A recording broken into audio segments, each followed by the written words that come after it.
In today's video, I will showcase how the automatic collision system works and how it avoids obstacles for this Landroid works. So let's have the Landroid turn around and I'll drop some balls and some bats on its path. So the first one is going to be the soccer ball, and as you can see, it kind of hits it and moves it around, and that's not the end of the world for a soccer ball. Now let's see something a little bit bigger than a soccer ball, and that soccer ball was, I believe, a size 3.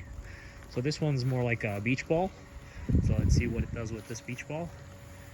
It sees it and avoids that one. So it has to be a certain height for the Landroid to avoid it. So what happens if it's really low? And for this one, I'll use a plastic toy that will push it out of the way, as you can see, because that one rolls. And then something a little bit bigger, which is this pole here, it actually completely is able to avoid and go on its way. So it works for various different obstacles, but it is not a surefire way to avoid every obstacle.